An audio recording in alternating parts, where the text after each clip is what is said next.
Tonight on Y News, the Philippine National Police dares Anakbayan to answer claims of parents of missing university students.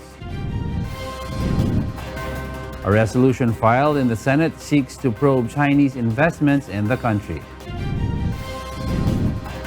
Vice President Leni Robredo asked the PNP Criminal Investigation and Detection Group to produce more evidence that will support the sedition charges filed against her and other opposition figures. Good evening.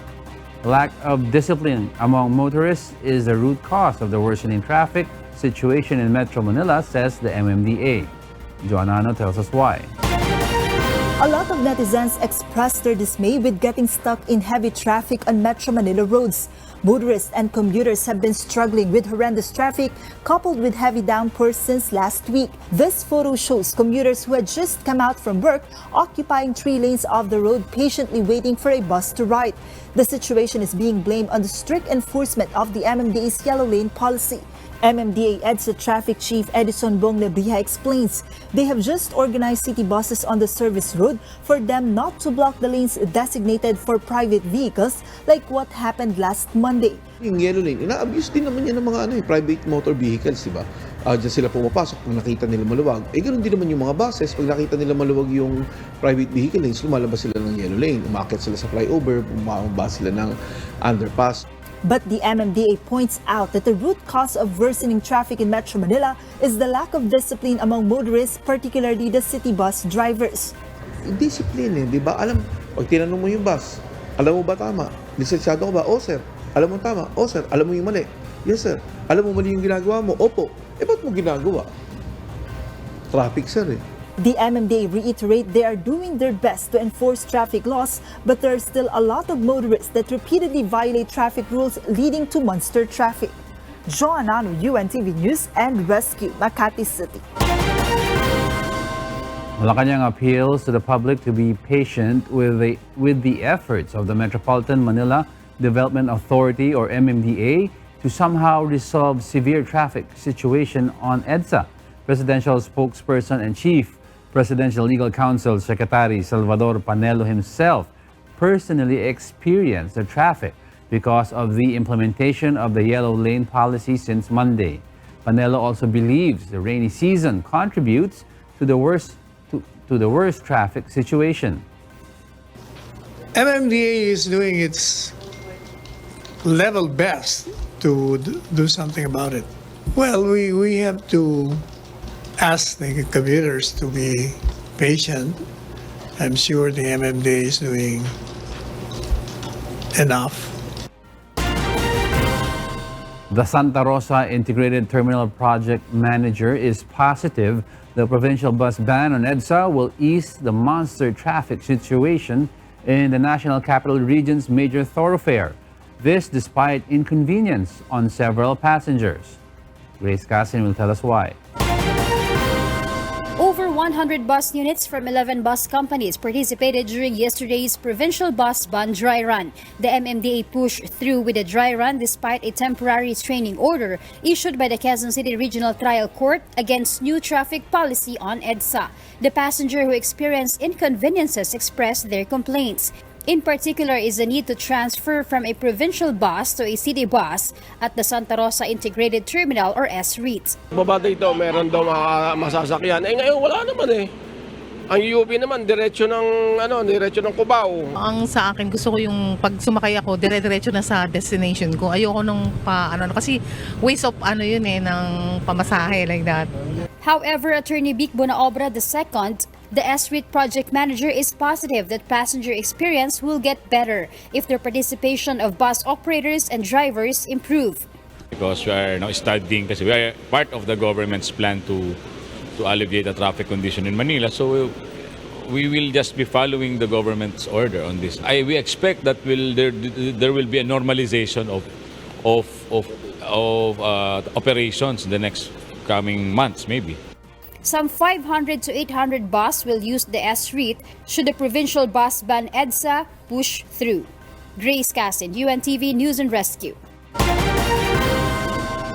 The Cabanatuan City government removed road obstructions on various city roads.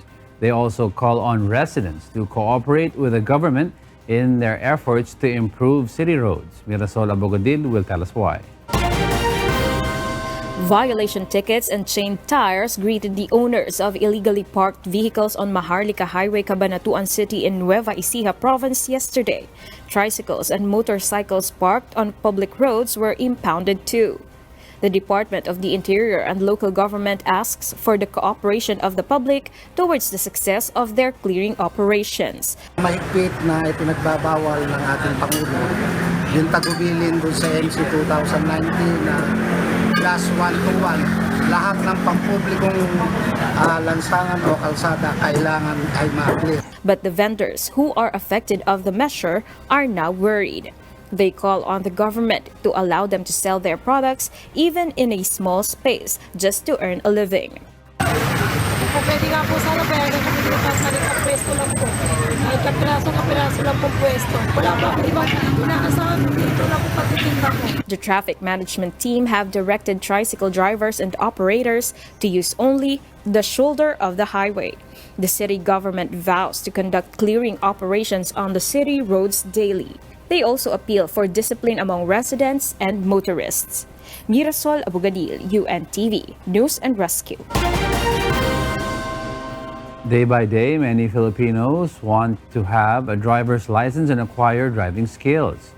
Let's find out why the number of Filipinos who want to drive is increasing as Monokson reports. The Land Transportation Office, or LTO, is the government agency with a mission to rationalize the land transportation services and facilities and to effectively implement the various transportation laws, rules, and regulations. They have noticed an increase in the number of Filipinos applying for student driver's license. In fact, based on their data in 2016, about 1.8 million applied for student driver's license nationwide. 2 million in 2017 and 2.4 million last year. And in the first half of this year, 1.2 million Filipinos applied for such license from the LTO. The increase in motorcycle and car sales can also be affiliated with this increase in student driver's license application. Motorcycle sales in 2016 hit 1.5 million units, more than 2 million in 2017 and 2.4 million in 2018. Car sales also increased with more than 300,000 in 2016 and over 400,000 in 2017 and in 2018. According to Bertwan Singh of the Automobile Association of the Philippines, the increase in motorcycle sales can also be associated with the traffic situation in Metro Manila and the low price of motorcycle units.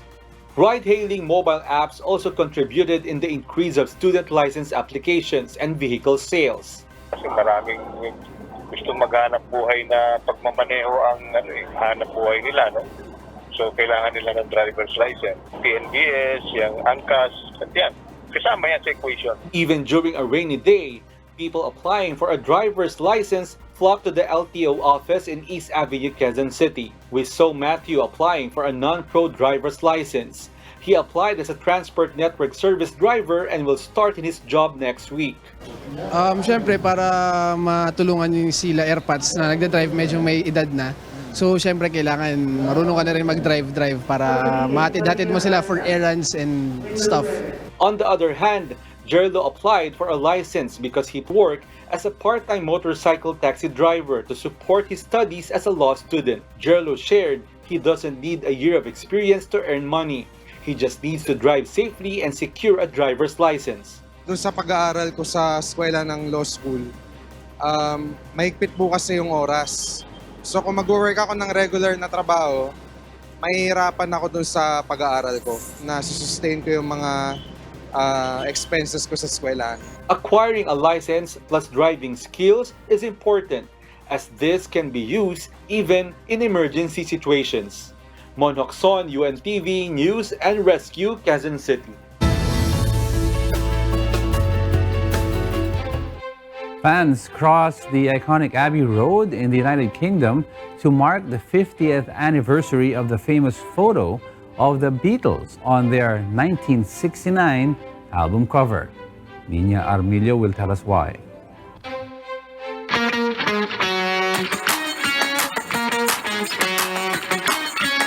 It is one of the world's most iconic and recognizable album covers, and Thursday marks the 50th anniversary of the day the classic Beatles' Abbey Road photograph was taken.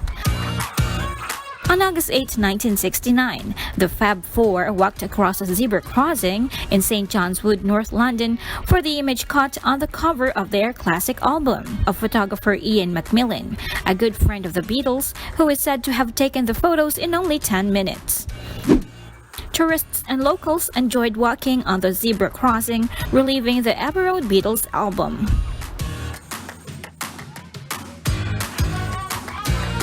Nina Armilio, UNTV, News and Rescue. Welcome back to Y News. We pick up to where Angelo Castro III left off. I'm Alex Baltazar, and here are the headlines. The Philippine National Police dares leftist group Anak Bayan to answer claims of the parents of missing university students. Malacañang urges Chinese workers to file a formal complaint to local authorities if they are experiencing abuse in the country. A lawmaker files a resolution in Senate that seeks to probe Chinese investments on 3 strategic islands in the country. Vice President Leni Robredo asks the PNP Criminal Investigation and Detection Group to produce more evidence that will support the sedition charges filed against her and other opposition figures. And find out the do's and don'ts one person must know during an earthquake.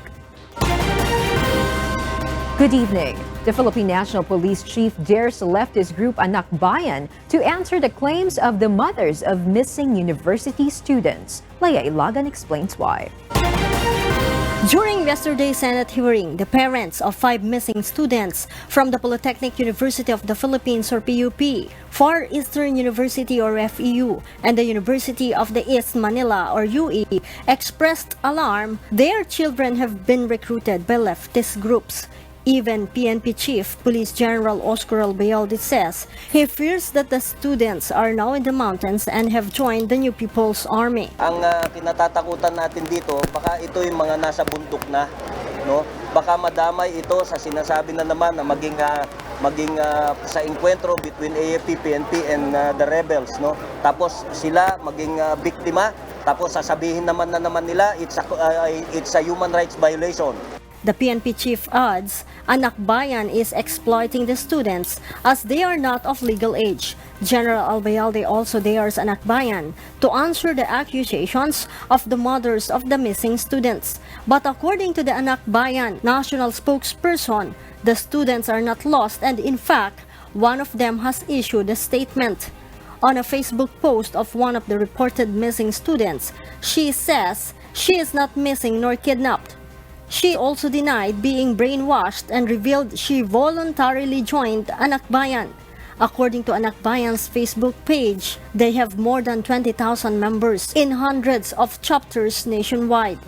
General Albayalde says he plans to deploy police officers inside school campuses to address the growing issue and to end the supposed recruitment of leftist groups in public schools. But several school administrators are not in favor of having uniformed personnel inside their campuses. This is a government property, this is a public property, and yet hindi pwedeng pasukan ng ating mga law enforcers.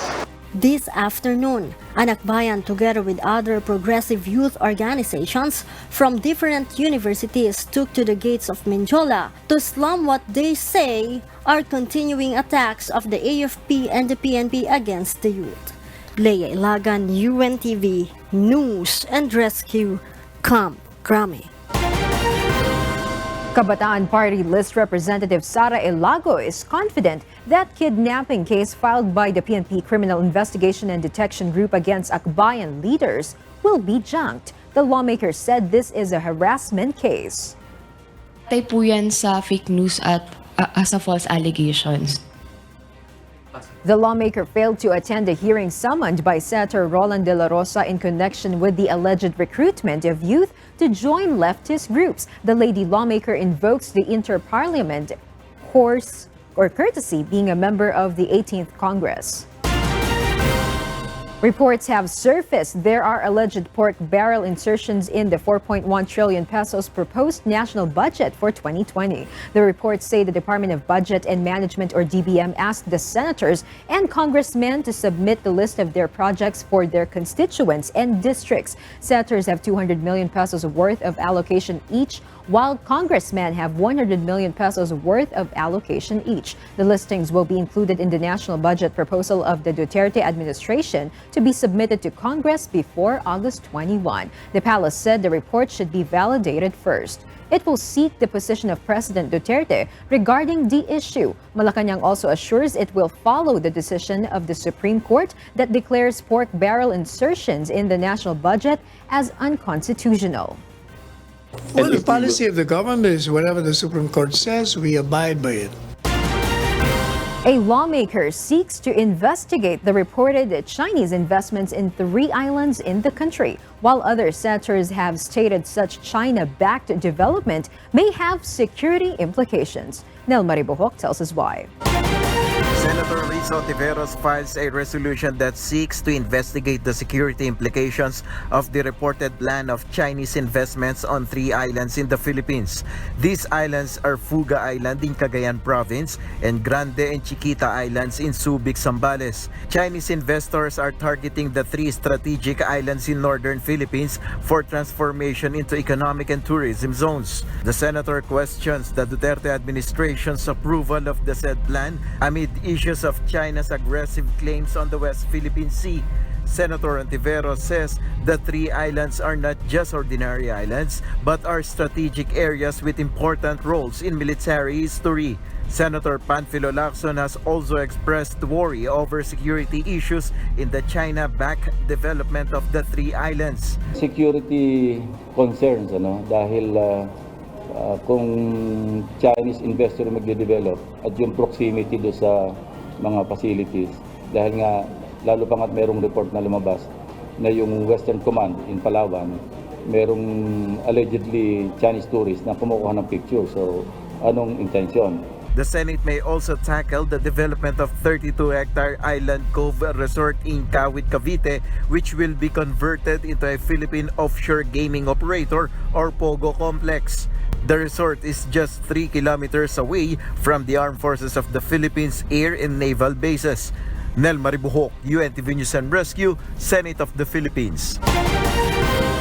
Malacañang urges Chinese workers allegedly abused by the Philippine offshore gaming operators or POGO to file complaints. Here's Rosalie Cos to tell us why. The Chinese embassy in Manila has expressed concern over the plan of the Philippine Amusement and Gaming Corporation or PAGCOR to transfer Chinese nationals working for the Philippine Offshore Gaming Operators or POGO to self-contained community or hubs. It also appealed to the Philippine government to hold POGOs and Philippine casinos responsible for the illegal hiring of Chinese workers. These Chinese workers are allegedly subjected to modern slavery. The government urges the Chinese who are alleged victims of any abuse to formally file complaints.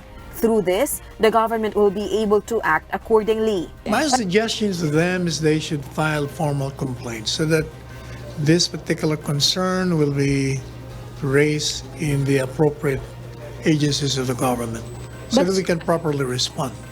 But according to presidential spokesperson Salvador Panelo, the government does not sanction any form of abuse against foreigners in the Philippines. Malacañang will still inquire about PAGCOR's proposal. Well, we will not allow any violation of their rights as visitors or working nationals in this country. We certainly have the Constitution to guide government authorities in dealing with them. Rosalie Cos, UNTV News and Rescue, Malacañang. The Manila city government once again presents suspected criminals allegedly involved in illegal drugs. Mayor Isko Moreno says he is not parading the suspects in public. April Sinadoza will tell us why. Today is the deadline of the Manila Police District and the Philippine Drug Enforcement Agency to clear Baseco of illegal drugs and loose firearms in 1 week. Manila Mayor Isko Moreno presented 15 suspects allegedly involved in illegal drugs. These were arrested in different anti-criminality operations in the nation's capital. Sa mga kababayan natin, kung kayo nagtitinda pa ng droga, dalawang bagay lang yan ang payo ko. Una, tumigil na kayo. Pangalawa, umalis kayo ng Maynila. The mayor says they won't stop the anti-drug operations in Baseco since this is a painstaking process. Moreno adds some of the suspects get their supply of illegal drugs in Baseco. Saan kayo kumukuha? Oh, marami sa kanila. Saan kumukuha? Oh, Baseco. Meanwhile, Senator Laila de Lima lauds Mayor Moreno's initiative to clean Manila and fight criminality. But she cautions the local chief executive against the practice of parading suspected criminals to the public because it's a violation of their constitutional rights. In response, the mayor says his admin's presentation of suspected criminals is not called parading. Walang parada. Hindi naman sila pinaparada eh. I respect her views. She's entitled to it. But for the meantime, me being the mayor of Manila, I have my obligation to keep Manila clear of criminals. April Sinadoza, UNTV News and Rescue, Manila.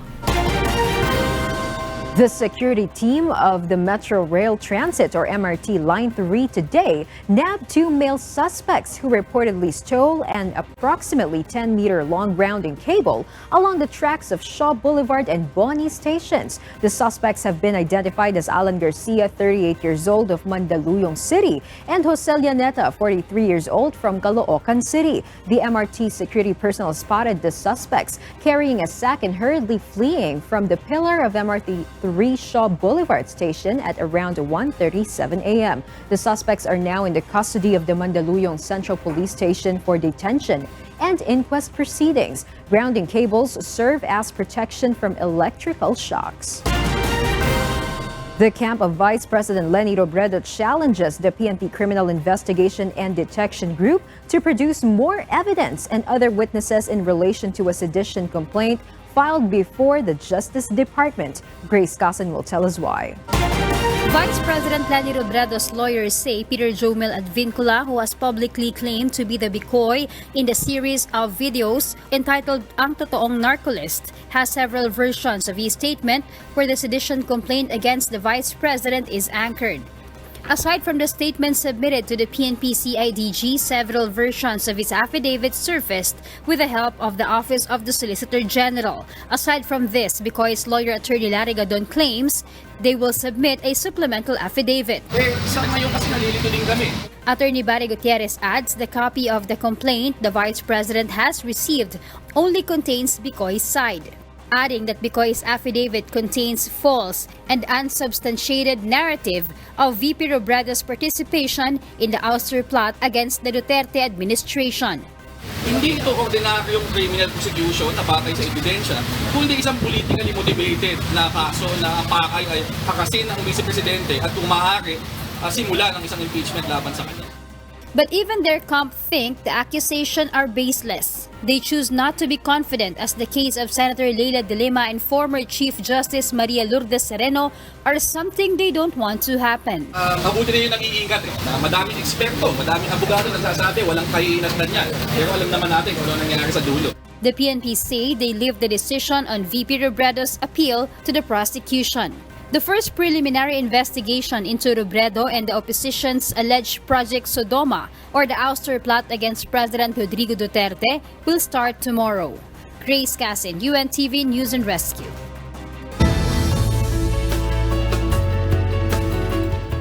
Typhoon Hana continues to intensify as it moves towards Japan, according to the latest forecast from State Weather Service Pag-asa. As of 4 p.m. today, the eye of Typhoon Hana was located at 505 kilometers northeast of Basco, Batanes. It has further intensified with maximum sustained winds of 185 kilometers per hour near the center and gustiness of up to 230 kilometers per hour. Tropical cyclone wind signal number 1 remains over Batanes. Pag-asa said the presence of an LPA at 180 kilometers west-northwest of Dagupan City has further hastened the effect of habagat over the western sections of Luzon and Visayas. However, the LPA remains less likely to develop into a tropical depression and is expected to dissipate within 24 to 48 hours. Tomorrow, the public should expect frequent moderate to heavy monsoon rains over Ilocos Norte, Ilocos Sur, La Union, Pangasinan, Abra, Apayao, Benguet, Ifugao, Kalinga, Mountain Province, Zambales, Bataan, Occidental Mindoro, and northern portions of Palawan including Calamian Islands.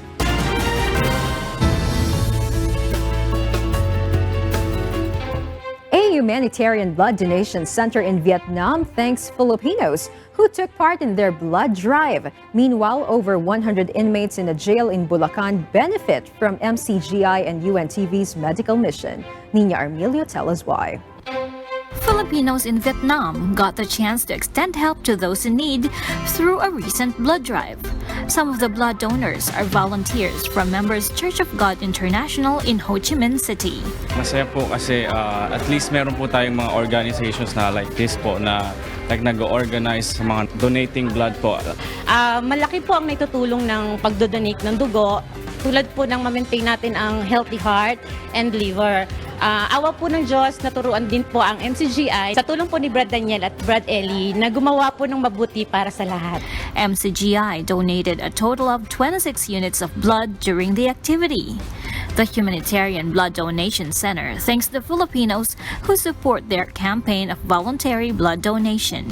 We thank Brother Ellie and Brother Daniel. Thanks to the group of MCGI, to the Filipinos who donated blood. Thanks for your continued support and help to the sick who need blood. Best regards. Meanwhile, MCGI and UNTV held a joint medical mission in Balagtas Jail in Bulacan earlier this month. The inmates availed a free medical checkup and free legal consultation. Kasi nga po, dito marami na nakakasakit. Kamukha nung minsan buni po, pigsa, eksema, meron. Siguro po sa init. Madalas po sumasakit ngayon yung puso. Hindi po makatulog. Hihilo po ako pag tayo. Minsan naninikip po dibdib. Wala akong ganito sa dating daan o kaya sa mga BGMP o. Hindi ko namin malalaman ng mga sakit namin. A total of 179 jail residents benefited from MCGI and UNTV's medical and legal mission. Blood donation and medical mission with free legal consultation are just some of the public services initiated by Brother Eli Soriano and Kuya Daniel Rizon of Members Church of God International. Nina Armilio, UNTV News and Rescue. And to finally complete the most significant news for this day, Y News continues. Here are the top stories. The Department of Health stands firm the dengue vaccine is not an answer to eradicate dengue cases in the country. They will reveal their decision on whether or not to use the vaccine again in the country in the next 2 weeks. Aiko Miguel details why. There's a risk, in other words. Until now, there is no concrete study that an individual vaccinated with dengue can no longer have dengue infection. This according to the Department of Health. Based on a World Health Organization report, the dengue vaccine had its license in Mexico in 2015 and in 20 other countries in the following years. In 2016, it was made available for commercial use in 11 countries, including the Philippines. In September 2018, the WHO also issued a recommendation that dengue can be given only to children who had prior dengue infection. It can bring severe dengue infection, however, to seronegatives or those who had no dengue infection but had been vaccinated with dengue. This had brought alarm to the public and even to experts because the Philippines is the only country which used dengue for mass immunization of more than 800,000 children. The spokesman and officer in charge of the Food and Drug Administration, Undersecretary Eric Domingo, explains that dengue is not like other diseases which vaccines can solve and cure. Dengue has not been proved to be effective for mass immunization, he says. This vaccine is not designed for an outbreak response. It's designed for future use para mga taong nagka-dengue na dati. The DOH will announce their decision on whether or not to use again the controversial vaccine 2 weeks from now. Aiko Miguel, UNTV News and Rescue, Manila. Meanwhile, Taiwan suffered minor damage after a 6.0 magnitude earthquake struck off its northeastern coast on Thursday, shaking buildings and cutting power to around 2,000 buildings. In a separate video, skittish cats are caught on camera reacting to the earthquake. The quake near the northeastern county of Yilan, which had a depth of 22 kilometers, did not prompt immediate reports of significant damage, although local media later reported the death of an elderly woman who was buried under a toppled metal rack she was sleeping next to. The earthquake triggered limited power cuts and forced the suspension of regional railway services in northern Taiwan. There were also reports of gas and water leaks. Filipinos dock covered and held during a simultaneous earthquake drill today. Let's find out the do's and don'ts during an earthquake as Hardin Delgado reports. Disasters can strike anytime. It can be at midnight or in the wee hours. Just like what happened in Itbayat, Batanes last month. That is why it is important to be prepared.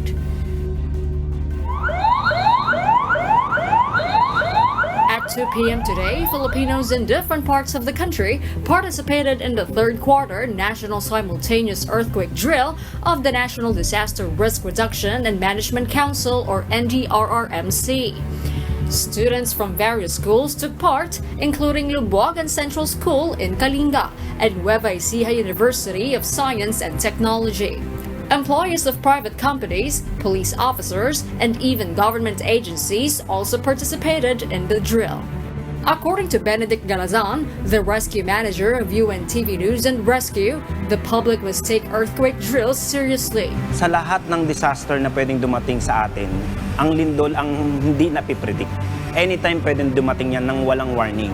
Kaya yung paghahanda ang magiging sandata natin or magiging bala natin pag dumating na siya. But what should you do when an earthquake strikes? Before anything else, know the evacuation plan in your building. It is usually posted on walls on each floor. In the event of an earthquake, do the duck, cover, and hold procedure. Search for a sturdy table where you can duck and stay under. Cover your head with both arms and hold on to the table to prevent it from swaying. Huwag po tayong basta lalabas or huwag tayong lalabas ng isang gusali habang gumagalaw ang lupa. Dahil ang possibility baka mabagsakan tayo ng mga debris. At the same time, kapag ang lindol ay malakas, hindi tayo basta makakalakad ng diretsyo. After the tremor, go to the nearest exit route and proceed to the designated evacuation area. Assess yourself and others for injuries and provide first aid. Check if you are all complete. Now, what should you not do when an earthquake strikes? Galazan says you should refrain from taking selfies and videos and just focus on your next move. Kung ano yung gagawin mo kapag ka mga drill, yun din ang gagawin mo pagdating ng real scenario. Kaya kung seryoso ka sa drill, magiging seryoso rin ang magiging action mo sa totoong scenario. The UNTV News and Rescue Unit is one of the first responders during accidents and disasters across the country. They provide first aid, basic life support, and disaster preparedness and response. The team also conducts annual UNTV News and Rescue Summits with free rescue trainings and provide an avenue for responders of local government units to showcase their capabilities. Willing po tayong makapagbahagi nung nalalaman natin na pwedeng gawin sa mga panahon ng sakuna, paglalapat ng paunang lunas. Yan po ay open po yan. Sabi nga ni Kuya Daniel, yung alam mo lang ang gagawin kapag may sakuna, malaking bagay na yon. Hindi ka nadagdag sa iintindihin ng mga responder. To those who want to reach the UNTV News and Rescue Unit, you may call their hotline number 911-8688. Harleen Delgado, UNTV News and Rescue, Quezon City. And for the news abroad, here's Stephanie C. reporting live from Hong Kong. Stephanie, good evening. Good evening, William. Hundreds of protesters gathered in El Paso and Ohio, Texas on Wednesday to condemn U.S. President Donald Trump's visit to the city to meet victims and first responders from last weekend's deadly shooting. Rosalie reports why. U.S. President Donald Trump met victims and first responders from last weekend's deadly shootings in Texas and Ohio on Wednesday, as chanting protesters accuse him of inflaming tensions with anti-immigrant and racially charged rhetoric. Trump visited hospitals where victims were treated in El Paso, Texas, on the border with Mexico, and in Dayton, Ohio, after massacres 13 hours apart that shocked the country and reopened a national debate on gun safety. We met with numerous people. We met with also the doctors, the nurses, the medical staff. They have done an incredible job. Both places just incredible. But in both cities that he visited, crowds of protesters gathered to confront the president and condemn his visit. In Ohio, at least 200 protesters gathered outside the Miami Valley Hospital, where the president and First Lady Melania Trump were meeting victims of the gun assault. At least 9 people and the suspect were killed in Sunday's attack, one of 2 mass shootings that shocked the country over the weekend. In El Paso, protesters accused Trump of inflaming tensions with anti-immigrant and racially charged rhetoric. He said some horrible things about many different people, and his words have impacted our community. It has motivated people to do hateful things, like what happened on Saturday. We will not stop! We will not stop resisting the hate, resisting the bigotry, resisting the racism. While some protest Trump's visit, others hold signs welcoming him to the city. Not everybody in El Paso is a hater. Some of us love the President of the United States, and we love the other El Pasoans, and we pray for the people who want us to hate each other. The massacre in the predominantly Hispanic city of El Paso is being investigated as a hate crime, an act of domestic terrorism, authorities said. The FBI said the Dayton shooter also explored violent ideologies. Rosa Licoz, UNTV News and Rescue. A motorcycle backfiring in New York's Times Square on Tuesday night sent crowds running for fear in the wake of 2 deadly mass shootings. In the U.S. video footage on social media shows a mass of people scrambling to safety after the loud noise of a motorcycle passing by sparked fears of an active shooter. NYPD Midtown North on Twitter said the passing vehicles sounded like gunshots and that the area was safe. The heightened tensions come after 9 people and the suspect were killed in Dayton, Ohio on Sunday, and in El Paso, Texas, where 22 people were killed at a Walmart store on Saturday before the gunman was taken alive. Hong Kong protesters shine lasers to demonstrate against the arrest of a student union leader. Ferdy Petalio explains why. Hundreds of protesters gathered near the Hong Kong Space Museum on Wednesday, shining laser beams in protest against the police arrest of a university student who was buying a laser point the day before. Protesters say Keith Fung, a student union leader, was unlawfully arrested by several plainclothes police for buying laser pointers on the grounds that he possessed offensive weapons. Protesters chanted and cheered as they beamed their lasers across the sky and on buildings to show that the pointers are not harmful and not a weapon. We just use this to protect ourselves or purely just to play. It doesn't hurt anyone at all, but now police are calling it a weapon, and I think they're just shameless. The laser pen can be used to mark the position, but it is not a weapon. It is very simple. But the police think it is a weapon to attack people, and it can be the reason they arrest people. Now, there are so many Hong Kong people here with laser beams. Why don't they just come to arrest us all? Hong Kong has faced months of sometimes violent protests that began with opposition to a now suspended extradition law, and which have evolved into a direct challenge to the government of embattled leader Carrie Lam and calls for full democracy.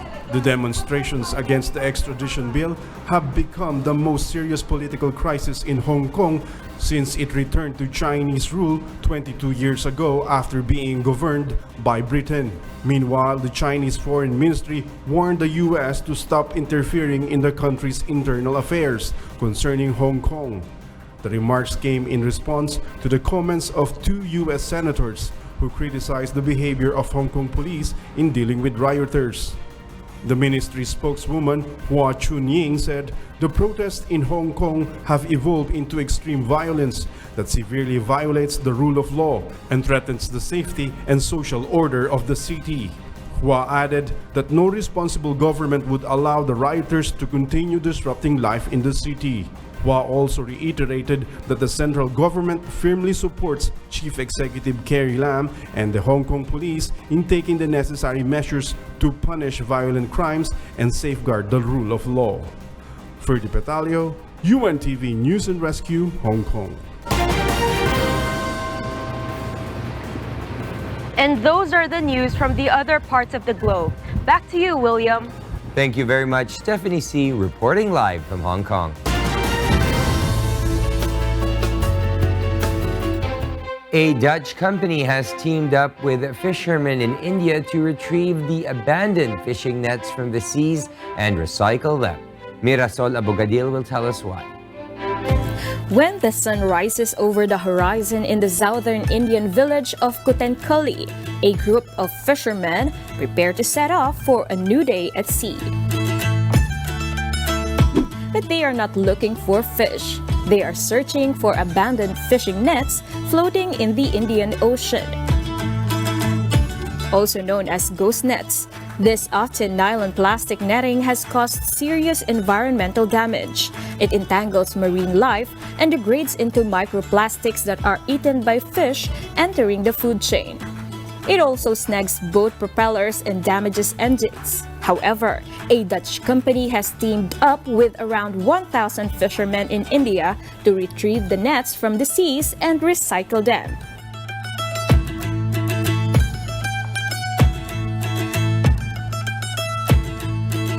In the city of Pune, in the west of the country, the nylon nets are then recycled and turned into plastic granules. They are then exported around the world. Where we do all stringent quality checks, produce it in a high quality hardware with stringent process parameters and make into a product which is fit for application, like for example, eco-friendly surfing boards. One such user of the granules is surfboard company Starboard, based in Bangkok. They use them to make surfboard parts such as fins, fin boxes, stand-up paddleboard pumps, and other surfing parts. The company also makes the main body of its surfboards from recycled plastic waste. But technology does not currently allow for the mass production of surfboards using recycled material alone. Then we try to see where we can place them in great places, visible places in our products. from boards to fins to bags, wherever people can see them and understand that actually recycling is like a little luxury, really. Meanwhile, the Indonesian island of Bali is well known for its challenging waves and good surfing conditions. But it is battling against plastic waste as it chokes its rivers and coastal areas. Waves bring in tons of rubbish ashore from the ocean each year as sandy beaches transform into virtual landfill each morning. A surfing school on the island uses eco-friendly boards and thinks manufacturers and surfers should want surfing to become more sustainable. But we need to educate the riders, the surfers, and we also need to educate the companies themselves that they can create sustainable programs and be responsible for the products they're using in their surfboards. Globally, some 8 million tons of plastic is dumped into the ocean every year, killing marine life and entering the human food chain, according to the United Nations Environment Program. The world produced about 242 million tons of plastic waste in 2016, according to the World Bank. China and Indonesia are the biggest offenders, a study in the journal Science has shown. Mirasol Abogadil, UNTV, News and Rescue. And those are the reasons behind the news this August 8, 2019. On behalf of Alex Baltazar and Angelo Castro III, I am William Theo, and before we close, we will recap with today's significant sound bites. Because we need to know, we will always ask why. Good evening. MMDA is doing its level best to do something about it. Well, we have to ask the commuters to be patient. I'm sure the MMDA is doing enough. Ang kinatatakutan natin dito, baka ito yung mga nasa bundok na, no? Baka madamay ito sa sinasabi na naman na maging sa enkwentro between AFP, PNP and the rebels, no? Tapos sila maging biktima, tapos sasabihin naman nila it's a human rights violation. Yun, security concerns, ano? Dahil Chinese investor yung magde-develop at yung proximity do sa mga facilities. Dahil nga, lalo pa nga't merong report na lumabas na yung Western Command in Palawan, merong allegedly Chinese tourists na kumukuha ng picture. So, anong intensyon? Sa mga kababayan natin, kung kayo nagtitinda pa ng droga, dalawang bagay lang yan ang payo ko. Una, tumigil na kayo. Pangalawa, umalis kayo ng Maynila.